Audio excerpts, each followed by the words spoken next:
This video is sponsored by Crossout, a free-to-play action game, and as a bonus for registering through our link below, you'll get a selection of 3 weapons or a vehicle cabin for free. And let's get into it. The end of the world has always fascinated people. There's something compelling about a lone survivor or small group being forced to fend for themselves in empty cities.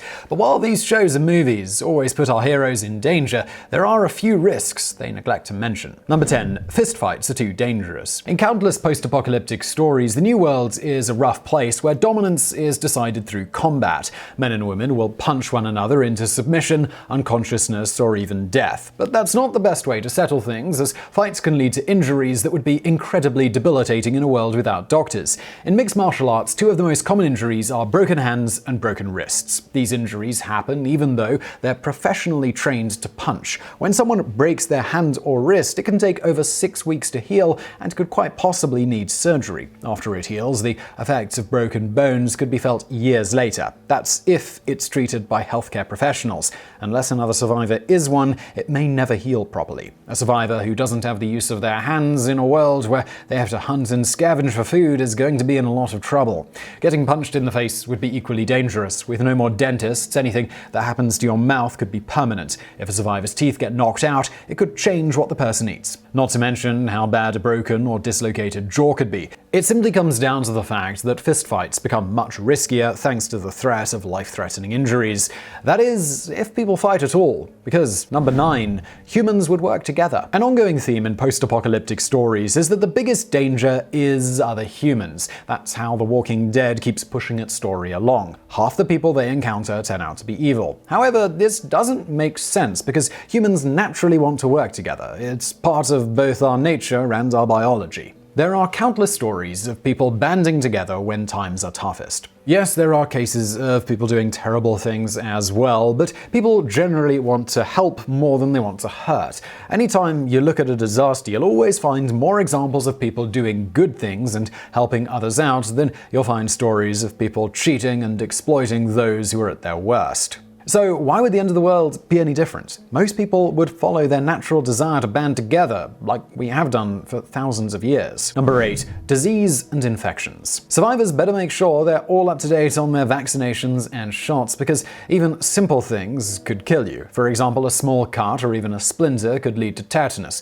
Without up-to-date vaccinations and proper treatment, tetanus can lead to death. If the survivor is lucky enough, they may be able to find antibiotics, but it isn't as easy as going to a doctor and getting a prescription, especially since drugs grow less effective the longer they sit on the shelf. While many people get vaccinations as children, there simply aren't enough adults who get booster shots. For something like tetanus, adults need booster shots about every 10 years, so unless they're up to date, someone that survived the apocalypse could be taken down by a sliver of wood or the bite of a house cat. Number 7. Malnutrition. In most movies and shows, the survivors are usually healthy and athletic. No doubt this is from constantly fighting off other humans and zombies, not to mention the working out they get from hunting and gathering. It would make sense that since they're constantly doing physical work, they would be lean and athletic. The problem is that the human body is a complicated system and needs many different nutrients. Do you know, for example, how much vitamin A you need? Not many people are aware of how much of every nutrient they require. This lack of knowledge about diet is going to lead to things like scurvy and a weakened immune system. Malnutrition can manifest itself in many ways. The body takes longer to heal, and there's a greater chance of infection. People would tire easily and probably suffer from depression. People who suffer from malnutrition are also more likely to get painful skin lesions, so unless the survivors have their own garden with a variety of fruits and vegetables, they wouldn't look very healthy and could be pretty weak and lethargic. Number 6. Roaming dog packs. The biggest dangers survivors encounter in fiction are other bands of people and whatever creatures caused the apocalypse. However, one of the biggest problems survivors will have to deal with are roaming packs of dogs. This would happen quickly. In the wake of Hurricane Katrina, there were dog packs, and they were a problem for many years after the storm. It's even becoming a bit of a problem in Detroit because their population has decreased so much. In the apocalypse, these packs will begin to starve. If a lone survivor or small group were to come across a pack of big, hungry dogs, they may not be able to fight them off, especially if they're rabid. Now, one thing that probably won't happen at the end of the world is Mad Max-style vehicle combat, which is disappointing, I know, but fortunately you can experience that with today's sponsor, Crossout. The best way for me to show you that game is to jump over to the computer. Hey guys, welcome to Crossout. This is a game, it's an online vehicle shooter game, which is free to play. I'm playing on PC, but you can also play on PS4, Xbox One, whatever. You just download and you get going. What you do is you build your, you build your own crafts. We can take a look at what I've built. It's got these wheels on the side, chainsaw on the front, big gun on top. I mean, what more do you need? I want to get rid of that vehicle cabin, or that gun, or I want to move this chainsaw to this side, which makes absolutely no sense. If we just look in here, if we just hit tab, you can see all of these different things that you can add. Weapons, of course, drivetrains, wheels. So what I like to do is take my guy out. You see, that's what's up. You just blast him up. Easy. Lovely job. Okay, so in this one we play against some Leviathans. We gotta protect this big guy in the center. This is what my chainsaw was made for. Are you still alive? Really? Alright. Oh no, this is getting a bit hairy. It's a bit of a suicide mission. Or is it? That's what I'm talking about. So yes, that's Crossout, free to play, easy to get into. Register through the link below and you'll get a selection of 3 weapons or a vehicle cabin for free. And let's get back to it.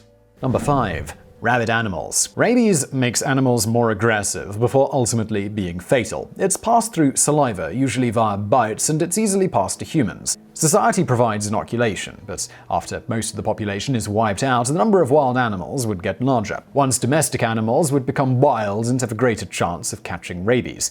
This would cause an outbreak and rabies would grow by 30%. This could be devastating to humans. First, there will simply be more animals that are much more aggressive. They could expose the survivors to rabies, which is almost 100% fatal. There are only 3 known cases of unvaccinated people surviving, compared to about 55,000 deaths every year caused by rabies. That's with inoculations and domesticated animals, so things will only get worse in a post-apocalyptic setting. Then there's the fact that it contaminates a major source of food for people. Eating an animal that was infected by rabies is an excellent way to contract the disease. Number 4.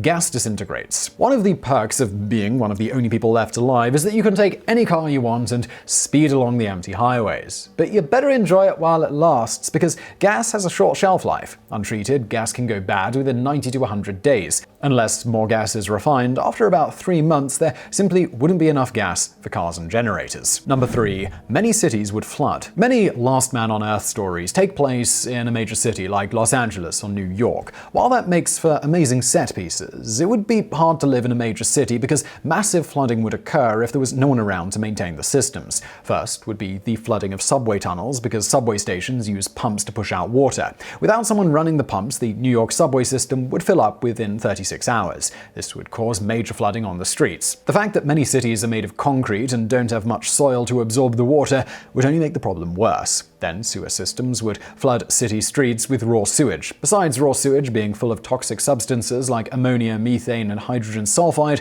it's also full of chemicals that can be incredibly flammable and could cause explosions. Finally, there are floods from canals and dams that are controlled by human beings. For example, the Chicago River is a series of canals that manipulate the flow of water. Without anyone controlling it, the river would simply take on more water and flood a major part of the Midwest. Any major city that manipulates water using mechanical systems would be devastated. Number 2. The Earth is incredibly flammable. Besides flammable raw sewage, cities are full of incredibly volatile substances. Take natural gas, which accounts for 27% of power in the United States. If natural gas lines aren't maintained, we could witness massive explosions, and once the explosions happen, there would be no one to put out the fires. The fires would continue to consume more as they burned, constantly finding new sources. It would be a huge problem in the suburbs, where houses are much more flammable. The wilderness would have it even worse, as wildfires would spread unchecked through forests. Number 1. Nuclear power plants would melt down. The biggest problem, the one which may render every other issue moot, is that there are 437 nuclear reactors worldwide and another 71 being built. A post-apocalyptic world would have deadly nuclear disasters scattered throughout it. In the simplest terms, a nuclear reactor essentially works like a kettle. It boils water, which powers steam turbines, which create electricity.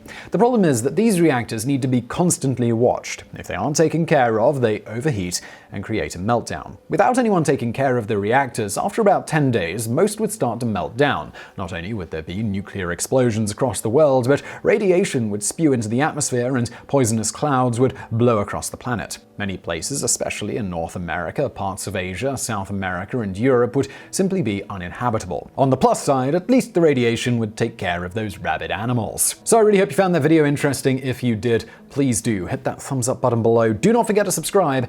Brand new videos every day of the week. Also, why not check out another channel I do called Geographics, geography-based content on that channel. It's linked to below. And as always, thank you for watching.